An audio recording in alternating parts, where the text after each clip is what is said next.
even though we're more connected, we're still so isolated. A lot of people end up staying at home or perhaps even just staying by themselves and just spending time on social media. And yet there is a rise in not only loneliness, but also mental health issues because people are still digitally connected, but physically and mentally isolated.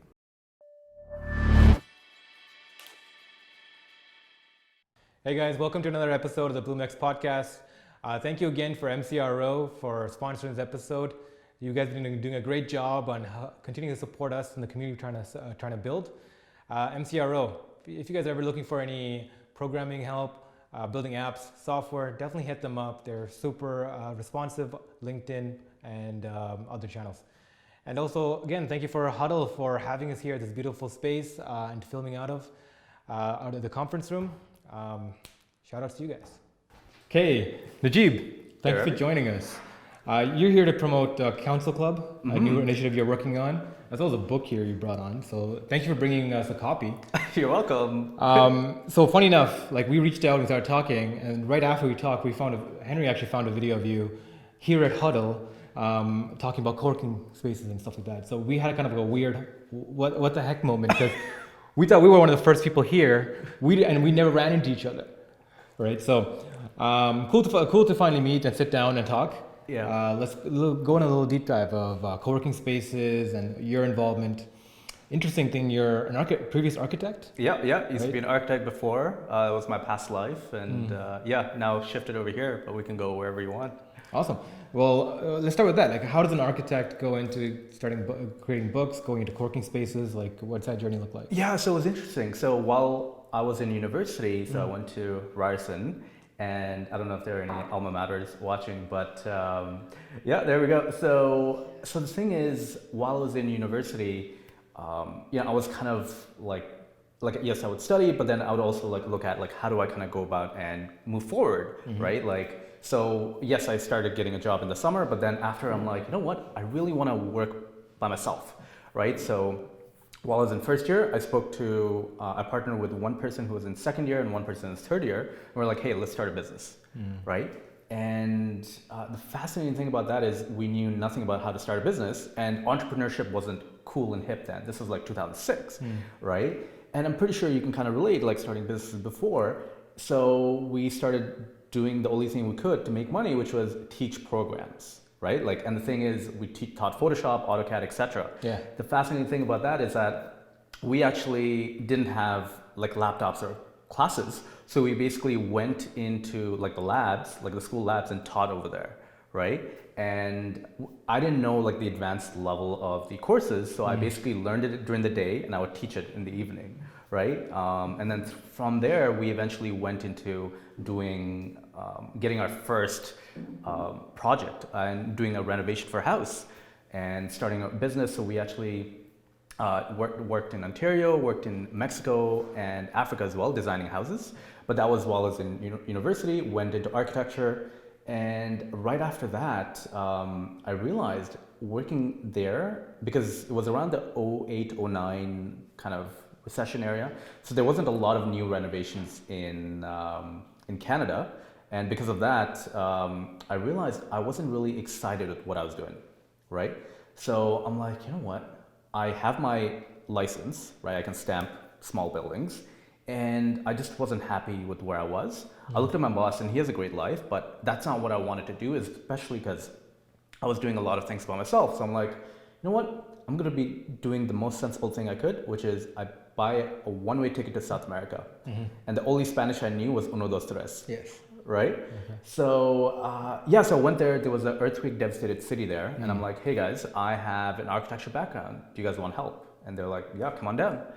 And it was in a city called Lima, in Peru, Pisco, Peru. It was an earthquake devastated city. So went and built houses, hospitals, and parks, not only designing it, but also building it with my own hands. And it was fascinating to see that world. So I did a bit of backpacking, came back, and I asked myself, what do I want to do next, right? And the question that came up was, if this was my last day on earth, if I was on my deathbed right now, what's going to be going through my mind? It's not going to be how much money I made. It's not going to be oh, did I have that cake, right? It's really three questions it comes down to. Did I live? did I love, and did I matter? Right? Did I live? Did I live a life that I was happy with? Right? Not that someone else expected, like that I was happy with, right? Yeah. Did I love family and relationships? And 3, did I matter? Did I really make a difference? Because at the end of the day, that's really what are you leaving the world with? And I realized I did not get an aspect to focus on the last part. Did I matter? And that, from that point on, is where it kickstarted not only going through charity, writing a book, but also creating other businesses from there. Yeah. Cool. Okay. I mean, so you gave us a lot to digest about your history there. Right? Yeah. I mean, that journey really comes from stemming the fact of you trying to discover yourself and discover something, right? And where did that come from? Like, what were you looking to do, to become, or to do? Yeah, like I think at the end of the day, it's like, going back to that one life that we have and just being grateful for that, right? And this one quote that stands out to me once in a while is, and I forgot who said it might have been Emerson, and this statement goes is like, one of your greatest nightmares is on your last day on earth, you actually meet the person you could have become. And that's just fascinating. Imagine the person you could have become if you didn't procrastinate everything, and you meeting that person and you see like, I could actually been or become that person. And from that point on, it's like, how do you kind of accomplish and do things as much as possible and just move forward and fast? Yeah. So that's really what kind of leads me to just really push forward. So is it about legacy, like what you want to leave behind, or is it more about what you can become? Like both. Yeah. It doesn't need to be impactful. Like it doesn't need to be one or the other, right? It's like, why do you do what you do? Like what motivates you right now to do not only this podcast, but also your work? Yeah. I mean, this podcast is literally born out of the idea of like, there's something happening right now. There's like a real crisis in our evolutionary path, I guess, almost, where this new wave of technology is coming, disrupting everything we've known, all the processes that existed before, that were built over the past industrialized age, right? And opening up a whole new frontier of possibility. And people are running around doing all sorts of things, creating these apps, creating these components that can automate away tasks. And we're talking about jobs being lost, but yet completely new jobs they never knew existed are being created. And there's a whole mess going on. Right. So we're like, why not explore that and see what people are doing, what are their through their motivations, right? Yeah. What are they creating and doing, rather than seeing, what's been taken away from us? How are people utilizing these tools to effectively reach their goals, to empower themselves to do that? And I mean, part of that is talking to people like you, I mean, you brought here a book that's been self-published, utilizing tools that's been allowed you to do so. Right. So our abilities has been like enhanced by technologies, and yet it still feels like a lot of our capabilities, possibilities are taken away. Some that's by too much choice, right? What do I do? What do I see? All that. So we really want to explore how people are navigating this new soup of like work, the future of technology integrated living, right? The balance between work and life. And one person came here and talked about this, right? Like, we don't live in like a work-life balance anymore. It's more like work-life integration. Right. And part of that is if your work becomes things that you want accomplished, everything kind of works towards that legacy building. Yeah. Right? Like what you're going to leave behind.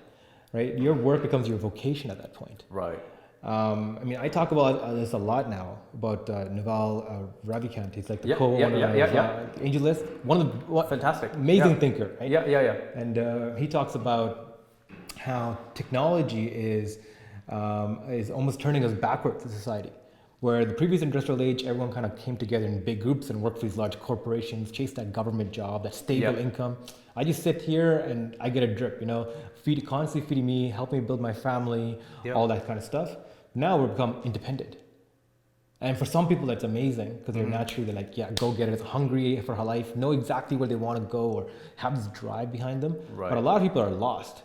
They're dealing with stuff, they're dealing with issues, they're not sure who they are or what they want. They're influenced by other people's activities a lot more.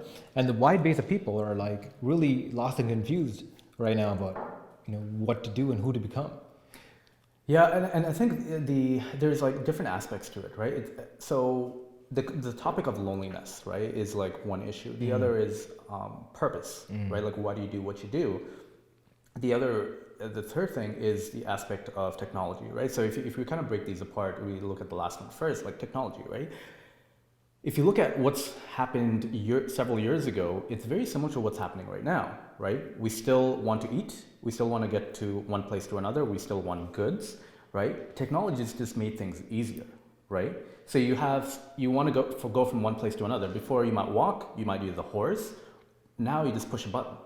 It's still the same thing. You're just going from one place to another, right? In the future, if we have some sort of perhaps teleportation, if that ends up materializing, it's still the same thing.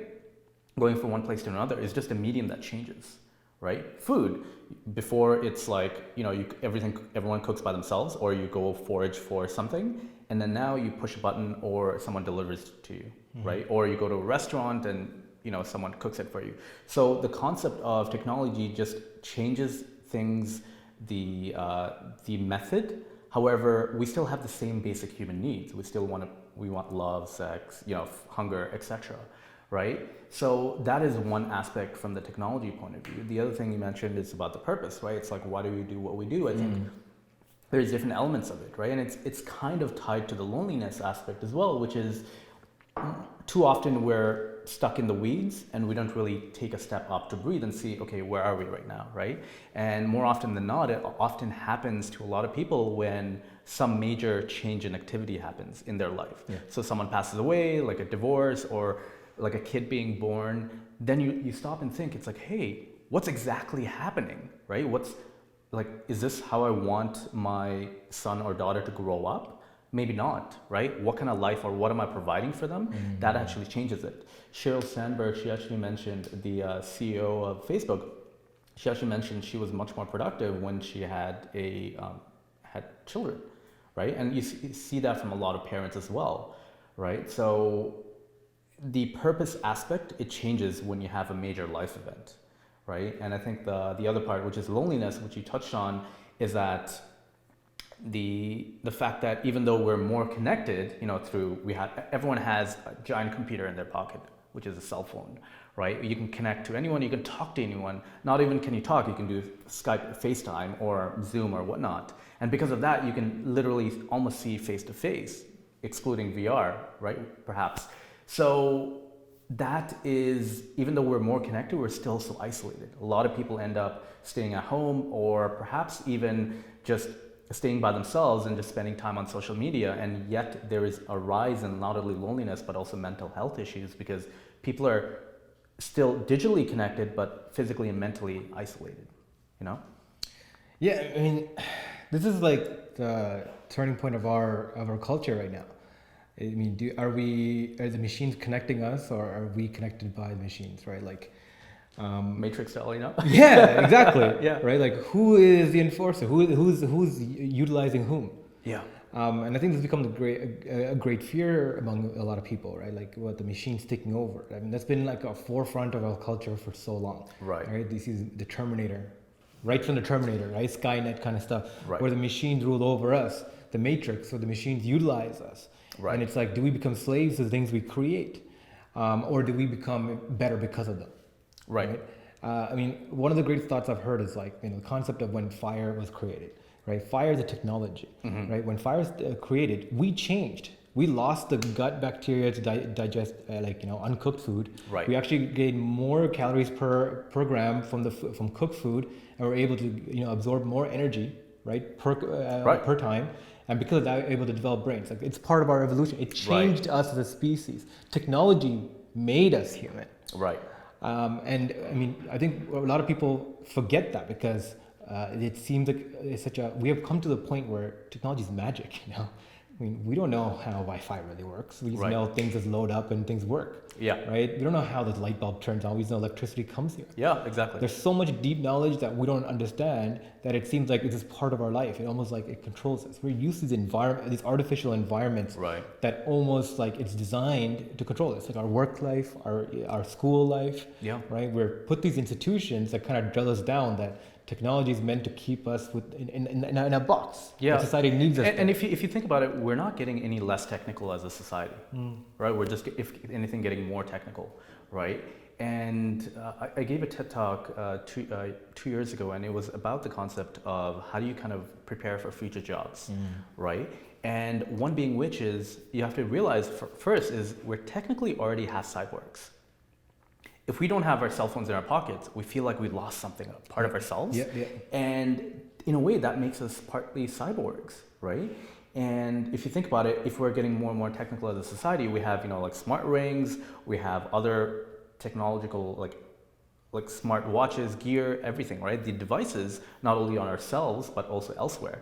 Some companies actually have RFID chips implanted, right? And in the future, like in reality, in order to kind of last the longest, so to speak, there are three things you want to focus on, right? It's like play, problems, and people, right? So play is really focused on creativity, right? Creativity is one of the last aspect that AI is able to kind of overcome completely, right? Now, granted, one thing to side note is that there is an AI system that was developed that was able to create paintings, right? Again, but painting is something subjective, just like creativity. But that's one thing. The other is problem solving, right? Because if you look at, laying bricks or driving cars, all of these can be automated. And the last, but problem solving is very difficult. And the last is people. How do you deal with people? And I think it really comes with that, because at the end, that's going to be hugely important. That's interesting, because it opens up a lot, right? Like going back to like technology, right? You brought up the thing about the ring, the smart things, watches. So my first smartwatch was like, I won an sales competition, right? It was really cool. The Samsung Gear V3. Yeah. And within 2 weeks, I hated it, right? Because it was an extension of the phone, not an extension of me, right? It just became another way to use my phone. I'm like, I don't need that. This device is right here. You know what I mean? Right. It kept pushing notifications here, kept pushing phone calls here. Sometimes like I'll pick up a call and it comes to the watch, and for one time it's cool to talk like Batman, right? Sure. But like over and over again, this became an extension of the device, not of myself. Right. And again, I think that comes back to we have user-based design, right? We think about this, but I think it's a paradigm that people are still missing. Even like these big manufacturers who have all these engineers thinking about this miss this component that humans want to feel empowered by technology. They wanted to feel like it's working for them, not against them, right? And as a society, I think it's better to hold that kind of framework. I think the consumers, they talk through their money, right? Like the technology pieces that come that helps them get better, right? Actually perform better in the market. But it goes down to that framework again. That's not really what's happening. Like a lot of the times these tools are utilized, and it seems to be a battle back and forth between the technology being the user and you being the user. Yeah, and I think the other aspect is like understanding the economics frameworks that you mentioned, right? It's like, what is the economic incentives, right? If you have something like an iPhone or perhaps other smartphones, they incentivize for you to change your phone every year, right? But it's the power law curve, which is initially one level improvement. Next year is going to be making a dramatic improvement, but over the years it's going to be making less. Right? So from that point of view, it's like you need one side, and there's two aspects, right? You need one side of the economic to invest in further feature innovation, but the other is like, do you really need it, like you mentioned, right? But part of what that means is if you have that more innovation, what we touched on earlier, we can go to Mars, we're able to build out rockets. Otherwise, we won't have that money in the first place. Yeah, this is interesting. Right before we started, we were talking just about this, mining asteroids, and you were speaking. You said you were on a podcast, or you were talking to somebody about something about this. Yeah. So I was talking to Rob, and I forgot the gentleman's last name, but he's working with Naveen Jain on mining asteroids on basically in space. Yeah. Right. And the fascinating challenge that he was having at that time, and this was a bit ago, and I'm pretty sure they've kind of figured out some sort of solution in the meantime, is that if you want to go up there in space, you have to get approval from someone, right? But it's in space. Who owns the space, right? And that doesn't make any sense. And that's what I was having trouble understanding. Well, he's like, well, you have to launch from somewhere. I'm like, okay, but what if you were to launch from international waters? Yeah. And he's like, but to get to the international waters, you have to launch from a port, So I'm like, okay, what if you build on... Anyway, so we were kind of having this conversation. If you build internationally? Yeah. In international waters? Yeah, because who owns the space? Yeah. Right? Or even like Mars and other planets. See, that's a dangerous idea. the ability to privatize space exploration, Right. because all it needs is one company striking it rich, Right. and suddenly we have like this India company, right? Or Yeah.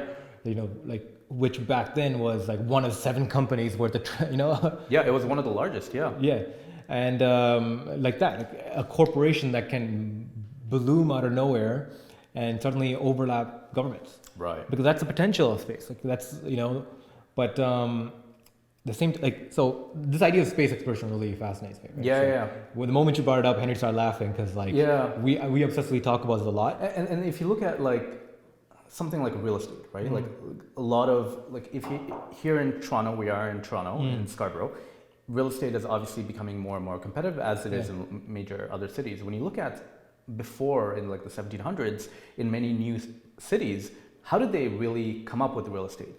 It was very simple. It was just like you get a group of people, have plots of land. First one to stick their stick in the ground, that's your plot, right? Yeah. But then over time, you see that certain places are more populous, and that's like downtown, that's like the hot place to be, and not others. So if you look at Mars, who decides that? Because you're not going to have the same thing where people just put a stake in the ground in Mars, right? But why not? Right? Or you might, right? But who decides on the plot, right? Like if Russia goes or China goes into Mars and like this whole planet is ours. Yeah, exactly. Right? Right? What's gonna happen? Exactly. And then it's like, okay, so they own it, but do they own it? Yeah. Right? And then then if it gets to be more violent, if there is some sort of war, it's like, do you fight here or do you fight over there? Right? So it's like fascinating from that point of view.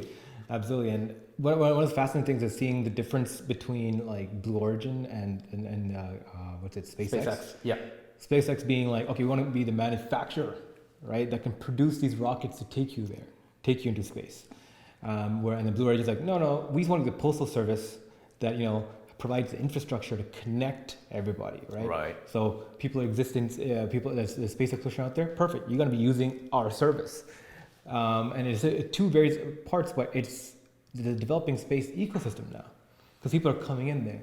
Another company will come in and be like, oh, cool, who's going to take care of the food there? Right. We'll take care of this. And there's companies putting it to get this together. It's happening. Yeah. You know what I mean? And it's coming from private hands, supported a lot by government, but it's coming from private. And one of the interesting things is what's going to happen. Like back in the day, like the merchant class, right? Right. Was this a person who has enough wealth? You'll go buy a ship or a caravan or something, and you hire people to defend it. Okay, go do this, go grab this stuff and come back. Yeah. You get a split of the profits, and you get a stable pay, and then I take the bulk of the stuff. And that became a whole class of people, right? Right. And they were, in between the ruling class and all this. I mean, is that what's going to happen now? We're going to have these giant companies that form around space, right? And is it going to be many of these companies can profit from this? It's going to be a fund. Like, I'm interested in seeing who is providing that kind of infrastructure, like the legal, the organizational infrastructure behind this, right? Behind the scenes, the bankers, that come together and fund this. And if you look at it, like, what's the currency over there, right? Like, do you go American currency? Do you follow a different currency, like something like Libra, where it's with so many different startups? Right. So it's fascinating, like not only the ecosystem from that point of view, but also, like you mentioned, right? Who are the other startups? I think it's just going to be like almost any other industry. If you look at something like food, right? There's food delivery, there's food handling, there's the logistics, there's the SaaS platform that's helping restaurants, helping perhaps catering companies. So there's all these going to be micro, but as you mentioned, who's going to I don't think they may or may not be a dominant player, but there is going to be just like the merchant class, because unlike before where the merchant class was very restricted just by the funds, now and the cost to really start up the company, right? Now, yes, there is a bit of that, because to get to space, you need that ship, or in this case, the rocket ship. But then beyond that, all these micro elements, it's been much easier to start a company now than it was 200 years ago. Yeah. Right? So, yeah. I mean, and going back to the company's policy of enforcing this, I think eventually this private enterprise is going to force companies to compete with each other by opening up their policy. Being like, oh, cool, we're super open. Like, there's like almost a free trade zone. Right. You are able to figure out. You are have like any right to like declare what you want. Right. Right. Just pay us this fee, or give us an X percentage, or even just operate out of here. Right. I mean, imagine this wealth of all these resources, but it has to go through again a port. Of entry, right? To transact with the rest of the planet, it has to come through one particular country, right? Yeah. So who's going to get that? Is it going to be like a new Silk Road that develops, and whichever nation opens up the ports first or has the most infrastructure in place, take advantage of it? Yeah, and it's like once you get up there, like how do you deal with work? Like what is work over there? Is it just, are you just going to be farming over there and just making sure you have food for the next generation? Because I believe with SpaceX that, you know, the first 100 people who go there, they're not going to have a one-way. It's just a one-way ticket. You're not going to be able to come back, considering, you know, you land safely, right? Yeah. So from that point of view, it's like, what's your job? Is it just to produce offsprings and just make sure you're alive? Is that the end of it? And then once you start to have more of a civilization, people over there are still going to be working, but are they just going to be focused on that, or is there going to be some sort of connection, right? Because if you look at something what you mentioned, like something like banking, right? There's going to have to be some sort of communication, and in a way that's like remote work, right? So the aspect of socialization, which is what we're struggling with here, is going to be similar over there. But obviously resources is the other issue. Is like, how are they going to handle material resources over there, right? So Yeah. I mean, everyone kind of focuses on, you know, what ifs, right? Like how we were gonna. Like the sexy subject is like how are we gonna farm on Mars? Right. You know, how are we gonna create food? Where is the fuel gonna come? Like what are people gonna do? Like you said, how are you gonna live? Like what's gonna happen to your bodies? Right? Like everyone talks about the actual aspect of space, but what I'm kind of concerned or focused on is organizational structure down here. Right on Earth, like because for the first like while, it's not gonna be like, you know, somebody goes out, lands on Mars, and starts like a city. Right. It's not. Yeah. It's going to be an exploitation based, like resource exploitation, right? Totally. If you're going, you're mining something. You're going and taking soil samples, not just for scientific now, but for like actual private needs, right? You know? Right. Imagine sampling parts of like the solar system, like where do we mine, right? And then people are funding these missions. Yeah. Right? That's where the fund's going to come. And if that's going to come, it goes back to on ownership, right? Taxes. Who's going to pay for what? And if there's a huge gold rush potential there, who's going to benefit from that? Right. Is it going to be the uber rich who can finance these private things, and is it personally financed? Sure. Right. Is it going to be is it going to be crowdsourced? So like even smaller people with like smaller funds can put in X amount of dollars and be part of that, and and get a little some of it. And how's it going to be regulated? You know, there's so many of these questions that has to be taken care of. Yeah, and I think it's interesting, you know, like from a point of view, if you look at structures itself, right? Like historically, so that's one thing I speak about in my book in terms of flat earth structures, right? Like the book name is fluid, hence like it's more like the structure itself and the work that you're doing. So historically, we've had more hierarchical structures, right? Like king kind of dictates everyone what to do, right? And then on the flip side, there's something like ants. Ants are very flat, you know, they're completely distributed, everyone's kind of doing their own thing, right? And then you have in the middle, which, not in the middle, you have one step closer, which is something like a holacracy, right? Everyone's still kind of in different groups, but it's still somewhat flat, right? Then you have something that's flatter, where there's somewhat of an organization structure, but people are still flat. And then you have a flatarchy, which is a mix of hierarchy and flat. Right? So for companies, at least like if we're looking at companies in terms of like how they innovate well, it's the more flatter you are, the more adaptable you are, right? And obviously that depends on the mindset, right? Like if you have a leadership team that is completely not fixed on the similar mindset, then you're able to kind of adapt. So if you're looking at something like Mars and other planetary systems, you need to kind of be able to adapt, but again, who makes the call? Like perhaps there is like a council of Mars Council or extraplanetary council, but if they're not flexible in terms of thinking like how do we adapt to the new world, then it's still going to be based on the similar structures that we have here, and it's going to create a lot of friction, you know? Yeah, I mean, it's really interesting because you talked about organizational structures and the different variances.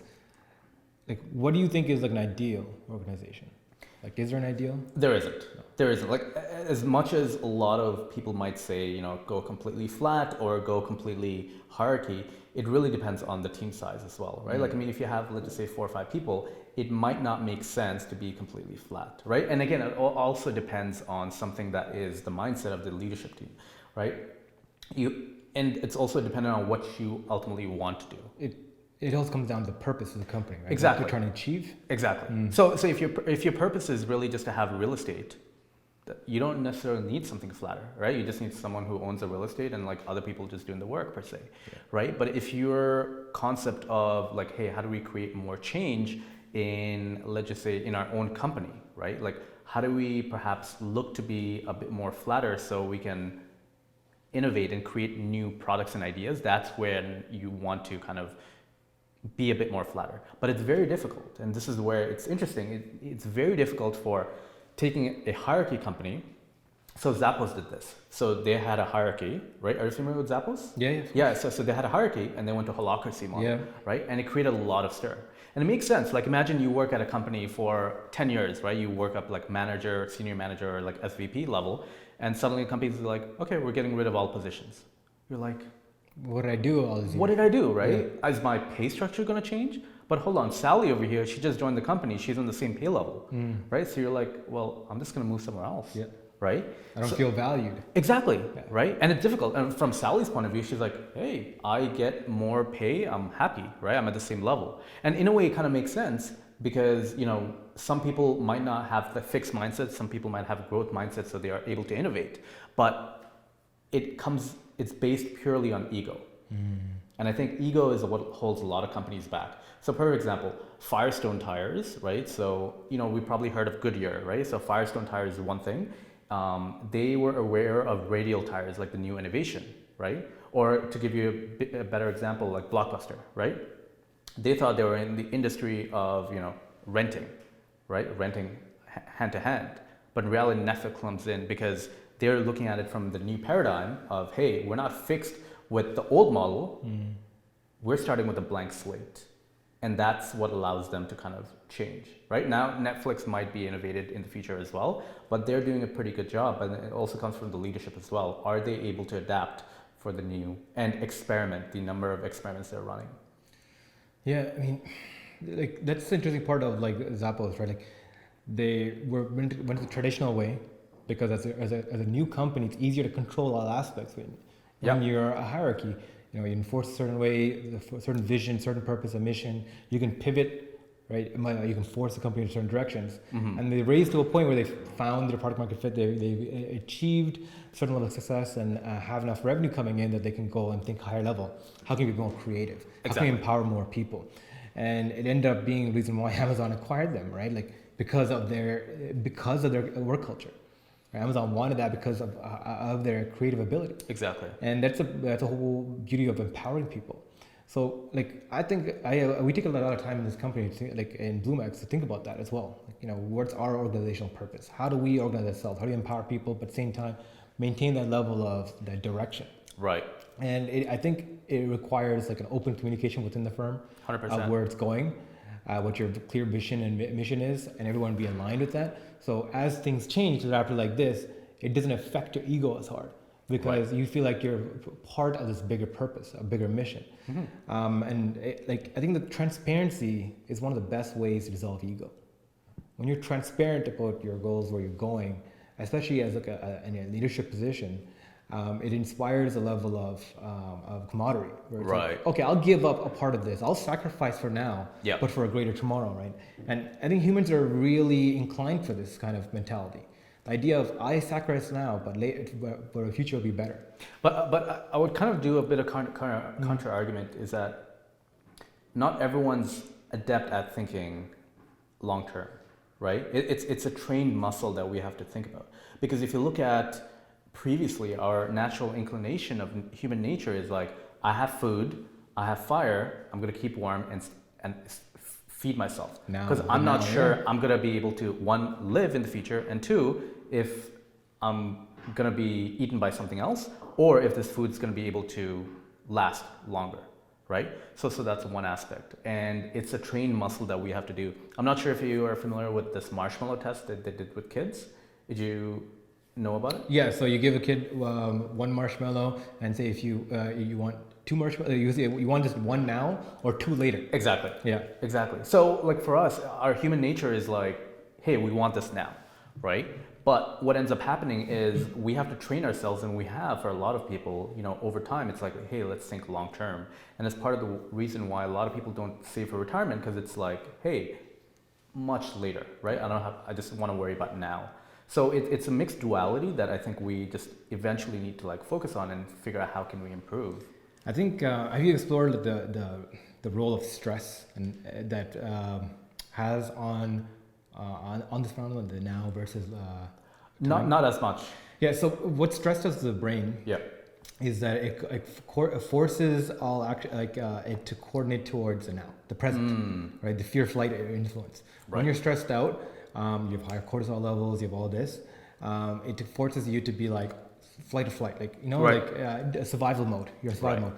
And I think a lot of people right now live on survival mode. One, because of a sedentary lifestyle, right? Because when you're sedentary and you're not working out, you're not doing hard physical things, especially, your baseline for stress actually goes down, right? Your more muscle reflexes gets changed. Right. So it goes down. So when your boss comes and slams a bunch of work on your desk, or tells you, I need this from you from this day, right? You take it like a tiger is attacking you in a savannah. Exactly. Like your body reacts, like you're being devoured. Right. That's what panic attacks at work happen, right? Like when small trigger points trigger these kind of things. It's because we're attuned to that. So I think like it comes down to the point, like if we can reduce the stress of humanity, right? If you're not focused on like, shit, if I'm not working right now, I'm not making any money, my family's gonna starve, I'm not gonna get this car, this so-and-so's not gonna love me, right? Like all these things focus, like stress makes us think of the now.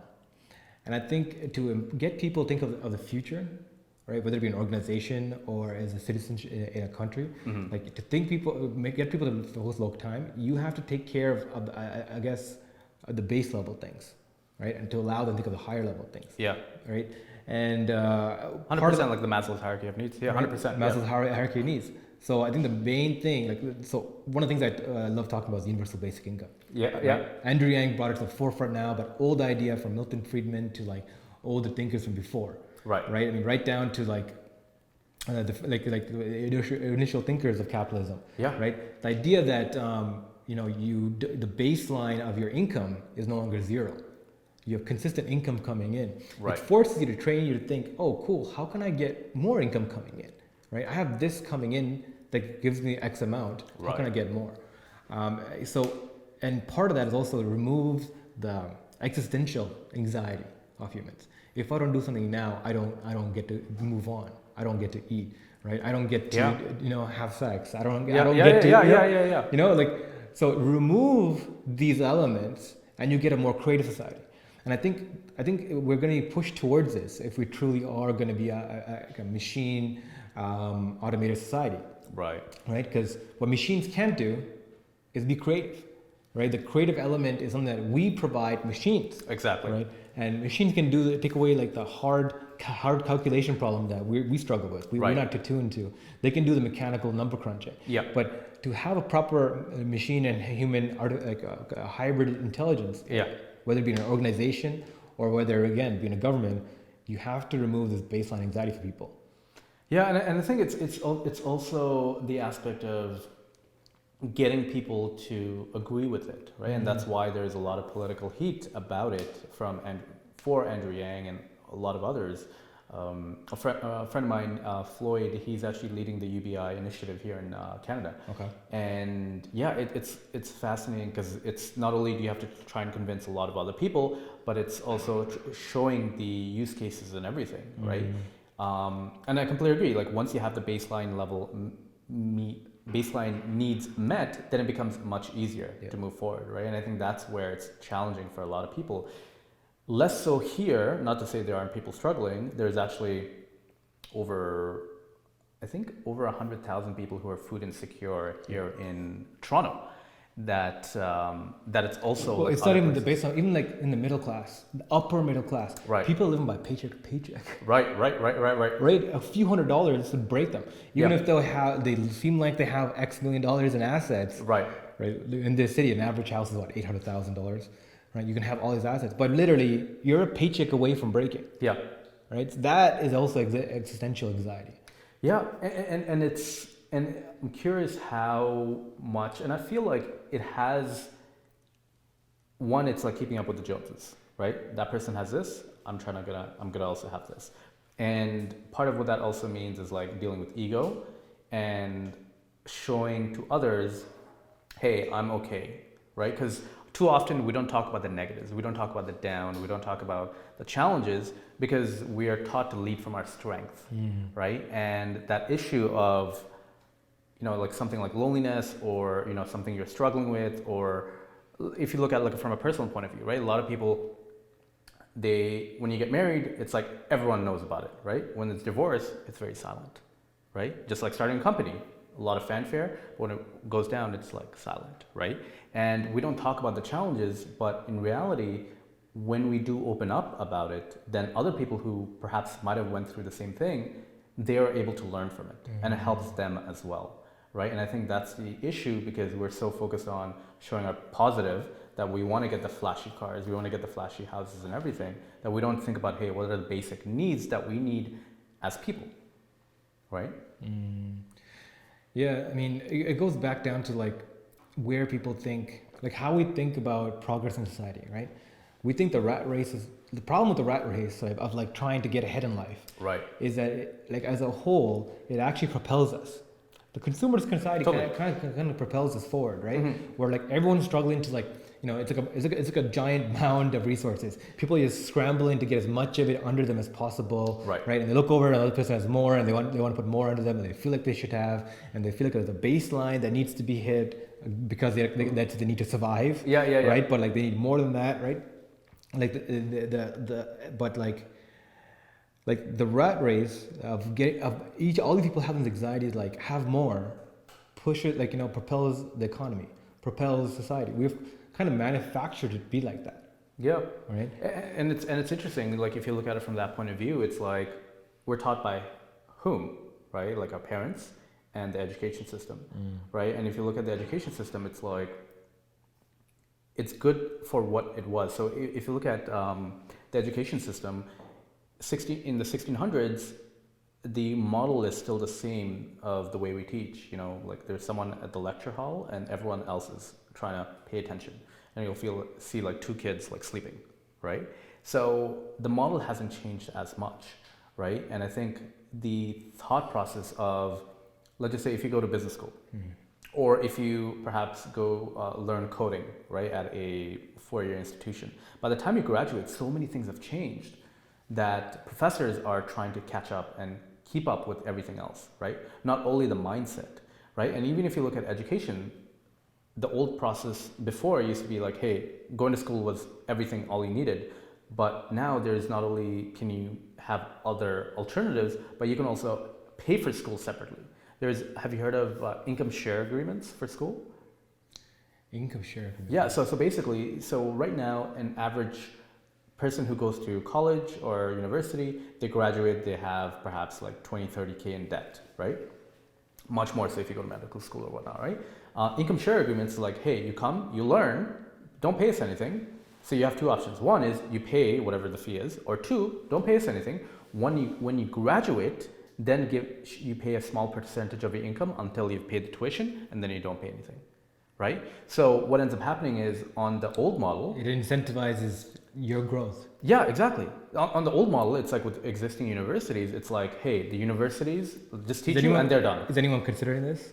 There are so many, right? Income share agreements. There is a great school called Lambda School in US, and they're like grade school. Yeah, sorry, it's a good school. Oh. Yeah, great. Oh, yeah, great yeah, school. yeah, Okay. yeah. So it's called Lambda School, and it's for right now they only have coding, design and UX, I believe, and I believe one other stream, but it's in a few different countries, and it's for 9 months. You can either pay or you do this, and at the end of it, they help you find a job. And if you think about it, there is skin in the game, right? because if they don't help you find a job, they lose out. Whereas in the old university model, it's like they don't have skin in the game. You either get a job or you don't, right? So it's a fascinating model from that point of view. Yeah, right? so when you say grade school, I thought you said like when you're in elementary school. Yeah. Like, what a long-term commitment you're signing on to. Yeah. But I mean, think about it. Like the decentralization movement, right? I mean, we talk now. It's kind of attuned right to a blockchain and Exactly. crypto, and Right. they kind of absorb this movement. Right. But I mean, if you think about the concept of that, right? We think of like private industry as all these semi-private things, and because they act independently, they innovate. Right. Because they're competing against each other, and and that competition drives their differences. But what if but they all serve an initial purpose? What if that all their resources can be blended into interweb, right? Where for everything from grade school to elementary to university, all right? It's these things are funded right by this technology layer that connects you with your grades to your outcome, and becomes like the verification layer on like, hey, cool, you helped in this part because of this, you benefited, Right. And then this goes into funding everything, right? Now this whole layer is much more powerful than an individual school, right? Because it has access to a wider base of people, right? And because it's access to the layer independently, the private players take on the instructional costs, but it just verifies who's doing what. Right. Right, on a wider scale. Yeah, and I think that's fascinating, because if you look at online courses, I don't know if you've ever tried doing any online courses, but the completion rate is shockingly low. It's like less than 10%, if I'm not mistaken. Because it's like online course, no one's really holding you accountable. You can stop when you want to, right? And from that point of view, it's like, one, it's more challenging, but at the same time, doing it online, you have the world's best teachers, right? And in the future, so right now, if you look at why people go to universities, it's like to get the best education. Yeah. But best education comes from where? It's the instructors, right? And a lot of instructors, they can really go from anywhere. They don't have to teach at the university, they can go elsewhere. Yeah. So as people are breaking down and going less to universities, it's going to be the professors that are able to teach online, right? And as you have this blockchain model, one, it's definitely a possibility. It's something like Coursera even, right? Because they're giving out certificates and a lot of people are homeschooling. Then it ends up happening, what ends up happening is that, yes, you might have people who are much more adept at what's happening in the real world, and it constantly changes. There is no concept of you go to school, you study, and you work, right? You're constantly going to have to reskill.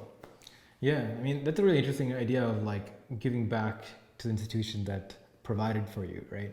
Because it creates a relationship barrier to something you've done, like more of a 100%. long-term relationship. 100%. And if the you look social aspect especially, right? Yeah, and if you look at all the successful schools, they're successful because they have a brand, right? They pay for that brand, but also because the alumni champion it. Right. They feel so connected to what they got out of it, that they give back financially. They talk about it. Like, look at Ivy. Like, I think they have Ivy School of Management. They have global meetups. Right. Wherever you are, if you're an Ivy alum working in like even Singapore to like Malaysia, you can find alum pretty rapid like meetups. Right. Right. This in your vicinity where alums will come together and like, hey, how are you, right? Yeah. And it has developed this global thing. But another institution, but the problem with this arena is that the unfair competition. Old institutions are relying more on a wider base, right? But also on their brand, right? Yep, 100%. I think the 21st century version of like branding is going to change, because now you can verify what that brand is doing, not just what it's saying. Yeah. Right. And I think people want to connect more, get informed more about what it does. So more and more as we talk about it, the verification layer becomes essential to this. Yeah. How do we enforce two-way communication that this institution is doing what it actually is claiming to do?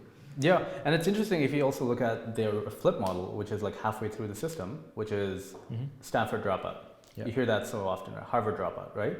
So sometimes from a signaling point of view, as Naval Ravikant says, from like signaling, it might be even better to just get into Stanford just to drop out, so you can say you're a Stanford dropout. Yeah, you're utilizing the brand. Exactly. And it's what the institutions become, right? It's become like, hey, we have attracted all these great minds to provide all these great research, and these are the verification for that, right? Use that to develop a verification, validation in the market, right? Put up a paywall, be like, pay us to access this market, and this is the end result, what you'll get. Yeah. And that's the holy promise of these higher level institutions now, right? And the one benefit is, if you look at developing countries where they don't have access to top tier education, now you can have, now the world's not limited, that it frees up so much talent pool. You look at developing nations, there's so many amazing, like the next Bill Gates or the next person who can cure cancer could be someone from Africa or rural Mauritania or somewhere else, that this allows them to really have access to equal playing field, right? And it's no longer like, hey, someone's going to pay for all your education and a scholarship so you can get into the top tier university. It's more like, hey, who can do the work? So one of the problems about this level of thought, right? It falls into the whole debate around the equality of outcome. Exactly. The problem being is that it might necessarily not be good for equality of outcome, right? Because having these gateways, having these places where even though it's unfair, right, to limit a number to the thing creates value for that, right? Like look at real estate, right? There's X amount, let's say $100 million in real estate available in a particular marketplace, right? And you put up a gateway saying it's only can be 15 realtors, right? Suddenly it's very valuable. Being a realtor becomes valuable in that thing. That gateway has given value to that market space. Right. So each individual person now can extract value from that. So whatever they had to go through, whether it passed the best, be exam scores or best or just pay and get access, they go ahead and do it. But if you open it up to everybody and like now 1,000 people, 10,000 people become realtors and access the same market, now some of the value, independent value is not there anymore. Just because you have access to the opportunity now has diluted the opportunity. Yes, but in a way that makes, once you have like a lot of, once you have noise, so to speak, the good ones rise up, right? Just like creating any sort of content, creating a company. Right now it's so much more easier to start a company, yet to grow it is much harder. Absolutely. Whereas before, starting a company was enough, right? Or creating an ad, right? You buy a piece of billboard before, you're done, you're gonna get sales. But now, where some of the super high estimates are, we consume up to like 5,000 ads a day, right? So it's looking at like, how do you kind of rise up above the noise? And that way it allows you to, yes, on one basic layer, have like some same level of education or hierarchy of needs met, but then one level up is like, how do you kind of find the quality? Yeah, I mean, also look what happened with graphic design. All right, graphic design thing has been falling for a long time, and the cost of getting like high quality graphics is so low, but it becomes such a tiered schedule, right? Because you're right, because the access to that market is open. Anyone with a computer now can go and learn the skills to develop. Now it's up to your creativity. The playing field is your creativity in performing that. So people can play on that. And some people have super high creatives and have the ability to sit there and focus on their creative ability. Some are naturally gifted and they rise up. Yeah. Right? But the problem is, as a marketplace, it's completely different from what it used to be, right? It's no longer, I have gone through the school, I've got the access key to it, and now I'm in it. It's more about, again, talent. Yeah, and talent and work as well. Like, I mean, I'm not gonna lie that luck does not apply into this, right? Luck does apply. So it's like talent, hard work, and luck, right? So I think you need all those three aspects, right? Because you could do a lot of hard work, but you might just be creating shitty designs, right? Yeah. Or you might be doing a lot of work, you have good designs, but you just need like a break, right? Just like having music, right? You'll have like someone like Ed Sheeran, playing guitar for like 10 years and he has one song and then that just brings them up to the top, right? Absolutely. So, I mean, we talked a lot of abstract ideas here, and I really appreciate you going off on different tangents with me. But let's run back to what you're doing. Tell me a little bit more about your book, where people can find it. Yeah. Find more about you. Yeah, so the book's called Fluid. It is a business innovation book, and what I wanted to understand is not only based on my experience of innovating within my own previous company, but also what's true in innovation, not only now, but also way back in the past, such as like the Mongolian Empire, right? Like how did this empire become one of the largest empires, right? It wasn't just by standing stationary, it was by innovating, right? So what stayed true not only with them, but also startups today, and what's going to stay true in the future, right? What's a common thread?